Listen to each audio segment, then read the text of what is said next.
ਬਿਸਮਿਲ੍ਲਾਹਿਰਰਹਿਮਾਨਿਰਰਹੀਮ ਤੇ अस्सलाम वालेकुम। ਅੱਜ ਦੇ ਪੰਜਾਬੀ ਵਲੌਗ 'ਚ ਮਾਵਾਂ ਭੈਣਾਂ ਮਿੱਤਰਾਂ ਤੇ ਭਰਾਵਾਂ ਤੇ ਬਜ਼ੁਰਗਾਂ ਨੂੰ ਸਲਾਮ ਵਾਲੇਕੁਮ ਤੇ ਚੜ੍ਹਦੇ ਪੰਜਾਬ ਵਾਲੇ ਭਰਾਵਾਂ ਤੇ ਮਿੱਤਰਾਂ ਨੂੰ ਸਤਿ ਸ਼੍ਰੀ ਅਕਾਲ। ਅੱਜ ਜਿਹੜੀ ਗੱਲ ਤੇ ਆਪਾਂ ਚਾਨਣ ਪਾਵਾਂਗੇ ਉਹ ਹੈਗਾ ਵੇ ਕਿ ਤੂੰ ਖਿੱਚ ਮੇਰੀ ਫੋਟੋ ਤੇ ਬਟਵੇ ਤੇ ਲਾ ਦੇ। ਮਾਜ਼ਰਤ ਗਲਤੀ ਹੋ ਗਈ। ਗੱਲ ਕਰਾਂਗੇ ਆਪਾਂ ਕਿ ਤੂੰ ਖਿੱਚ ਮੇਰੀ ਫੋਟੋ ਤੇ ਦੁੱਧ ਵਾਲੇ ਡੱਬੇ ਤੇ ਲਾ ਦੇ। ਇਹ ਤੁਸੀਂ ਸੋਚ ਰਹੇ ਹੋਵੋਗੇ ਕਿ ਮੈਂ ਕੋਈ ਬਾਲੀਵੁੱਡ ਵਾਲੀ ਫਿਲਮ ਦਾ ਗਾਣਾ ਗਾ ਰਿਹਾ, ਨਹੀਂ।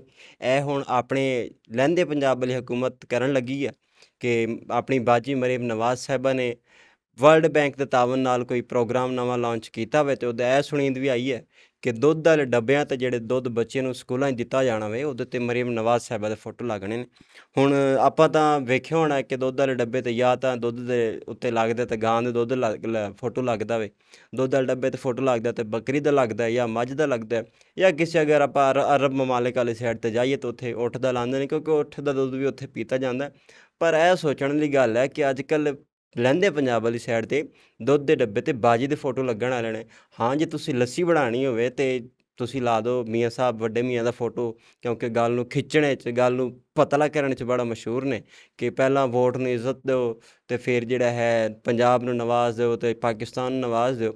ਉਹਨਾਂ ਨੇ ਇਸ ਗੱਲ ਦੇ ਤਾਂ ਬੜੀ ਲੱਸੀ ਬਣਾਈ। ਜੇ ਤੁਸੀਂ ਛੋਟਾ ਬੱਕਰੀ ਦਾ ਦੁੱਧ ਦੇਣਾ ਡੱਬੇ 'ਚ, ਫਿਰ ਤੁਸੀਂ ਛੋਟੇ ਮੀਆਂ ਦਾ ਫੋਟੋ ਲਾ ਦਿਓ। ਪਰ ਇਹ ਗੱਲ ਸਮਝ 'ਚ ਨਹੀਂ ਆ ਰਹੀ ਕਿ ਤੁਸੀਂ ਮਰੀਮ ਨਵਾਜ਼ ਸਾਹਿਬਾ ਦਾ, ਸਾਡੀ ਬਾਜੀ ਦਾ ਫੋਟੋ ਕਿਹਦੇ ਵਾਸਤੇ ਲਾ ਰਹੇ ਹੋ ਅਤੇ ਕਿਉਂ ਲਾ ਰਹੇ ਹੋ।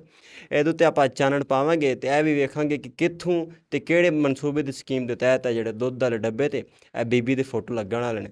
ਸਭ ਤੋਂ ਪਹਿਲਾਂ ਜਿਹੜੀ ਹੈਗੀ ਉਹ ਪੰਜਾਬ ਦੇ ਏਸ਼ੀਅਨ ਡਿਵੈਲਪਮੈਂਟ ਬੈਂਕ ਹੈ ਅਤੇ ਵਰਲਡ ਬੈਂਕ, ਉਹਨਾਂ ਦੇ ਤਾਵਨ ਨਾਲ ਪੰਜਾਬ 'ਚ ਇੱਕ ਨਵਾਂ ਪ੍ਰੋਗਰਾਮ ਲਾਂਚ ਕੀਤਾ ਜਾ ਰਿਹਾ, ਜਿਹਦੇ ਵਿੱਚ ਉਹ ਕਰਜ਼ੇ ਦੇ ਤੌਰ 'ਤੇ ਜਿਹੜਾ ਹੈ ਆਪਾਂ ਨੂੰ ਪੈਸੇ ਦੇਣਗੇ ਅਤੇ ਆਪਾਂ ਉਹਨਾਂ ਦੇ ਕਰਜ਼ਾ ਲੈ ਕੇ ਅਤੇ ਬੱਚਿਆਂ ਨੂੰ ਸਕੂਲਾਂ 'ਚ ਦੁੱਧ ਪਿਵਾਵਾਂਗੇ। ਜਿਹੜਾ ਪ੍ਰਾਇਮਰੀ ਤੱਕ, ਜਿੱਦਾਂ ਕਿ ਮੈਂ ਸੁਣਿਆ ਵੇ, ਪ੍ਰਾਇਮਰੀ ਤੱਕ ਬੱਚਿਆਂ ਨੂੰ ਦੁੱਧ ਪਿਆਇਆ ਜਾਣਾ ਹੈ। ਅਤੇ ਉਸ ਦੁੱਧ ਵਾਲੇ ਡੱਬੇ ਦਾ ਜਨਾਬੇ ਵਾਲਾ ਕੋਈ ਗਾਂ ਮੱਝ ਕੱਟੀ ਜਾਂ ਕੋਈ ਉੱਠਣੀ ਦਾ ਫੋਟੋ ਨਹੀਂ ਲੱਗਣਾ, ਉਸ 'ਤੇ ਬੀਬੀ ਮਰੀਮ ਨਵਾਜ਼ ਸਾਹਿਬਾ ਦਾ ਫੋਟੋ ਲੱਗਣਾ।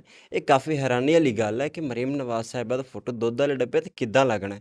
ਇਹ ਸੋਚੋ ਅਤੇ ਇਹ ਵੇਖੋ ਕਿ ਇਸ ਜ਼ਮਾਨੇ ਨੂੰ ਵੇਖੋ, ਸੋਚੋ ਕਿ ਜਦੋਂ ਮਰੀਮ ਨਵਾਜ਼ ਸਾਹਿਬਾ ਦਾ ਦੁੱਧ ਵਾਲੇ ਡੱਬੇ 'ਤੇ ਫੋਟੋ ਆਉਣਾ ਅਤੇ ਕਿੱਦਾਂ ਹੋਣਾ। ਹਾਂ, ਅਗਰ ਜੇ ਤੁਸੀਂ ਲਵਾਉਣਾ ਵੇ ਕਿ ਦੁੱਧ ਵਾਲੇ ਡੱਬੇ 'ਤੇ ਹੋਣਾ ਚਾਹੀਦਾ ਕਿ ਹਕੂਮਤ ਪੰਜਾਬ ਦੀ ਤਰਫੋਂ ਆ ਰਹੀ ਹੈ, ਤਾਂ ਤੁਸੀਂ ਥੱਲੇ ਹਕੂਮਤ ਪੰਜਾਬ ਦਾ ਲੋਗੋ ਲਾ ਦਿਓ ਜਾਂ ਥੱਲੇ ਉਹ ਲਿਖ ਦਿਓ ਕਿ ਹਾਂ ਵੀ ਇਹ ਪ੍ਰੋਡਕਟ ਜਿਹੜੀ ਹੈ ਉਹ ਹਕੂਮਤ ਪੰਜਾਬ ਦੀ ਤਰਫੋਂ ਸਪਾਂਸਰਸ਼ੁਦਾ ਵੇ।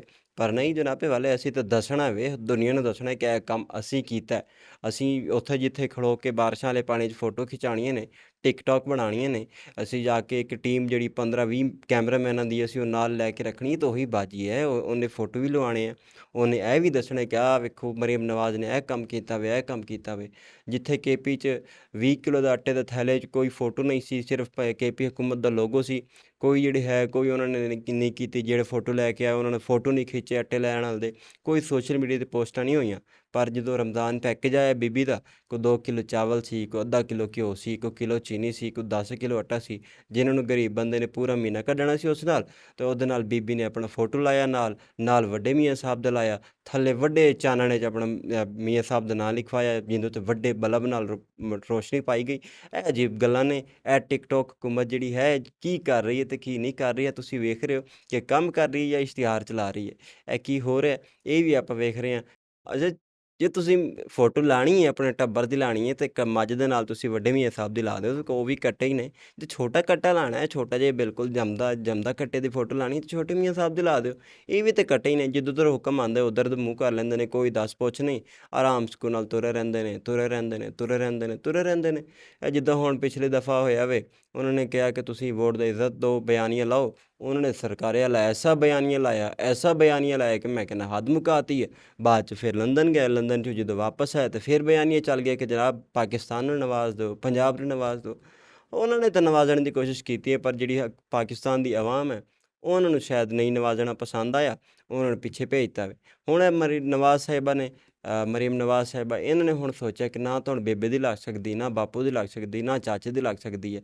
ਕਜ਼ਨ ਨੇ ਅਤੇ ਉਹ ਪਤਾ ਨਹੀਂ ਕਿੱਥੇ ਨੇ, ਕੋਈ ਨਜ਼ਰ ਨਹੀਂ ਆ ਰਹੇ। ਮੈਂ ਇਕੱਲੀ ਬਚ ਗਈ ਹਾਂ। ਇਹ ਤਾਂ ਨਹੀਂ ਹੋ ਸਕਦਾ ਕਿ ਅਸੀਂ ਕੰਮ ਕਰਾਈ ਅਤੇ ਸਾਡਾ ਹੁਣ ਇਸ਼ਤਿਹਾਰ ਨਾ ਚੱਲ ਰਹੇ। ਫਿਰ ਬਿਆਜੀ ਨੇ ਇਹ ਸੋਚਿਆ ਕਿ ਆਖਿਰਕਾਰ ਹੋਰ ਤਾਂ ਕੁਛ ਨਹੀਂ ਬਚਿਆ, ਮੈਂ ਹੀ ਬਚ ਗਈ ਹਾਂ, ਆਖਰੀ ਚਾਨਣ ਮੈਂ ਹਾਂ ਟੱਬਰ ਦਾ, ਅਤੇ ਮੈਂ ਆਪਣਾ ਹੀ ਫੋਟੋ ਲਾਵਾਂਗੀ। ਇਹ ਹੁਣ ਚੱਲ ਰਿਹਾ ਵੇ ਕਿ ਜਨਾਬੇ ਵਾਲਾ ਦੁੱਧ ਵਾਲੇ ਡੱਬਿਆਂ 'ਤੇ ਬੀਬੀ ਦੇ ਫੋਟੋ ਲੱਗਣੇ ਨੇ, ਅਤੇ ਦੁੱਧ ਵਾਲੇ ਡੱਬੇ ਜਿਹੜੇ ਹੈ ਕੋਈ ਚੁੱਕ ਕੇ ਸਿੱਟੇਗਾ ਯੂਜ਼ ਕਰਕੇ, ਕਿਤੇ ਸਿੱਟਣਗੇ, ਕੋਈ ਕਿਤੇ ਸਿੱਟਣਗੇ।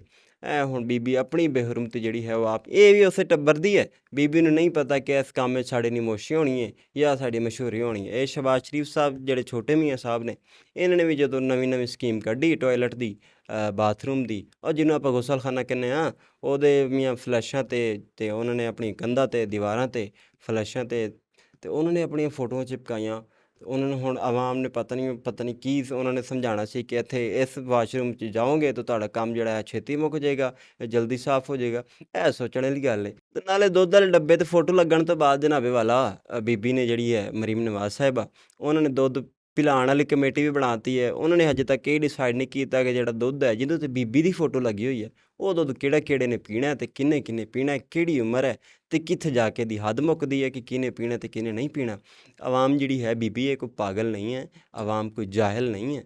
ਅੱਜ ਕੱਲ੍ਹ ਸੋਸ਼ਲ ਮੀਡੀਆ ਦਾ ਦੌਰ ਹੈ, ਨਿੱਕੀ ਗੱਲ ਫੜੀ ਜਾਂਦੀ ਹੈ। ਤੁਹਾਨੂੰ ਮੈਂ ਪਹਿਲਾਂ ਵੀ ਬਹੁਤ ਸਮਝਾਇਆ, ਤੁਹਾਡੀ ਵੀਡੀਓ 'ਚ ਤੁਹਾਨੂੰ ਮੈਂ ਪਹਿਲਾਂ ਵੀ ਗੁਜ਼ਾਰ ਕੀਤੀ ਹੈ, ਦਰਖਾਸਤ ਗੁਜ਼ਾਰ ਹੋਇਆ ਤੁਹਾਡੇ ਨਾਲ ਕਿ ਤੁਸੀਂ ਇਹ ਕੰਮ ਛੱਡ ਦਿਓ, ਇਹ ਟਿਕਟੋਕਾਂ ਬਣਾਉਣੀਆਂ ਛੱਡ ਦਿਓ। ਤੁਸੀਂ ਕੰਮ ਕਰਨ ਆਏ ਹੋ, ਤੁਸੀਂ ਮੁੰਤਖਬ ਵਜ਼ੀਰ ਆਲਾ ਜਾਂ ਜਿੱਦਾਂ ਵੀ ਮੁੰਤਖਬ ਕੀਤੇ ਗਏ ਹੋ, ਜਿੱਥੋਂ ਵੀ ਕੀਤੇ ਗਏ ਹੋ, ਤੁਸੀਂ ਵਜ਼ੀਰ ਆਲਾ ਹੋ ਆਖਿਰਕਾਰ। ਤੁਸੀਂ ਆਪਣਾ ਕੰਮ ਕਰੋ, ਇਹ ਨਮੋਸ਼ੀਆਂ ਵਾਲੇ ਕੰਮ ਤਾਂ ਨਾ ਕਰੋ ਨਾ ਕਮ ਅਜ਼ ਕਮ। ਤੁਸੀਂ ਤੁਸੀਂ ਨਹੀਂ ਵੇਖਦੇ ਕਿ ਤੁਹਾਡੀ ਟੀਮ ਤੋਂ ਤੁਹਾਨੂੰ ਸਿਰਫ ਇਹ ਜਿਹੜੀ ਹੈ ਮਸ਼ਵਰੇ ਦਿੱਤੀ ਜਾ ਰਹੀ ਹੈ, ਪਰ ਤੁਸੀਂ ਇਹ ਵੀ ਤਾਂ ਵੇਖੋ ਨਾ, ਤੁਹਾਡੇ ਇਹਨਾਂ ਕੰਮਾਂ ਤੋਂ, ਛੋਟੇ ਕੰਮਾਂ ਤੋਂ ਕਰਕੇ ਪਾਕਿਸਤਾਨ ਦੀ ਕਿੰਨੀ ਨਮੋਸ਼ੀ ਹੋ ਰਹੀ ਹੈ ਇੰਟਰਨੈਸ਼ਨਲ ਮੀਡੀਆ 'ਤੇ। ਇਹ ਸੋਚਣ ਵਾਲੀ ਗੱਲ ਹੈ। ਅਤੇ ਇਹਦੇ ਜ਼ਰਾ ਕੋਈ ਚਾਨਣ ਪਾਓ, ਜਿੱਦਾਂ ਚਾਨਣ ਤੁਸੀਂ ਥੈਲੇ 'ਤੇ ਪਾਇਆ ਸੀ 20 ਕਿਲੋ ਵਾਲੇ 'ਤੇ ਨਾ, ਆਪਣਾ ਆਟੇ ਵਾਲੇ ਥੈਲੇ 'ਤੇ ਚਾਨਣ ਨਵਾਜ਼ ਸ਼ਰੀਫ ਦੇ ਨਾਂ 'ਤੇ ਪਾਇਆ ਸੀ, ਇਸ ਗੱਲ 'ਤੇ ਵੀ ਐਵੇਂ ਚਾਨਣ ਪਾਓ, ਉਹੀ ਚਾਨਣ ਪਾਓ ਅਤੇ ਵੇਖੋ ਕਿ ਕਿੱਦਾਂ ਪਾਕਿਸਤਾਨ ਦੀ ਕਿਤੇ ਤੁਸੀਂ ਨਮੋਸ਼ੀ ਕਰਾ ਰਹੇ ਹੋ। ਅਤੇ ਆਵਾਮ ਜਿਹੜੀ ਹੈ ਉਹ ਅੱਜ ਕੱਲ੍ਹ ਸਮਝਦਾਰ ਹੈ, ਉਹ ਸਭ ਕੁਛ ਜਾਣਦੀ ਹੈ ਕਿ ਤੁਸੀਂ ਕੀ ਕਰਦੇ ਪਏ ਹੋ ਅਤੇ ਕੀ ਨਹੀਂ ਕਰਦੇ ਪਏ ਹੋ। ਅਤੇ ਮਿੱਤਰੋ ਅਤੇ ਸੱਜਣੋ ਭਰਾਵੋ, ਇਸੇ ਟੌਪਿਕ 'ਤੇ ਅੱਜ ਆਪਾਂ ਗੱਲ ਪੂਰੀ ਕੀਤੀ ਹੈ ਅਤੇ ਤੁਹਾਨੂੰ ਇਨਸ਼ਾਅੱਲਾ ਸਮਝ ਵੀ ਆਈ ਹੋਣੀ ਕਿ ਮੈਂ ਕੀ ਕਹਿਣਾ ਚਾਹੁੰਦਾ ਵਾਂ ਅਤੇ ਕਿੱਥੇ ਕਹਿਣਾ ਗੱਲ ਕੀਤੀ ਮੈਂ। ਜੇ ਤੁਹਾਨੂੰ ਇਹ ਵੀਡੀਓ ਪਸੰਦ ਆਈ ਹੈ ਤਾਂ ਜਿਹੜੇ ਤੁਹਾਡੇ ਸੱਜਣ ਭਰਾ, ਬੇਲੀ ਮਿੱਤਰ ਨੇ, ਮਾਵਾਂ ਭੈਣਾਂ ਨੇ, ਭਰਾ ਬਜ਼ੁਰਗ ਨੇ, ਉਹਨਾਂ ਨੂੰ ਸ਼ੇਅਰ ਕਰੋ, ਉਹਨਾਂ ਨੂੰ ਭੇਜੋ ਤਾਂ ਕਿ ਉਹਨਾਂ ਨੂੰ ਵੀ ਪਤਾ ਲੱਗੇ ਕਿ ਕੀ ਹੋਇਆ ਜਾ ਰਿਹਾ ਅਤੇ ਕੀ ਕੀਤਾ ਜਾ ਰਿਹਾ ਪੰਜਾਬ 'ਚ। ਇਨਸ਼ਾਅੱਲਾ ਅਗਲੀ ਵੀਡੀਓ 'ਚ ਤੁਹਾਡੇ ਨਾਲ ਕਿਸੇ ਨਵੇਂ ਟੌਪਿਕ 'ਤੇ, ਚੰਗੇ ਟੌਪਿਕ 'ਤੇ ਗੱਲਬਾਤ ਕਰਾਂਗੇ। ਉਦੋਂ ਤੱਕ ਮੈਨੂੰ ਇਜਾਜ਼ਤ ਦਿਓ। ਅੱਲਾ ਹਾਫਿਜ਼।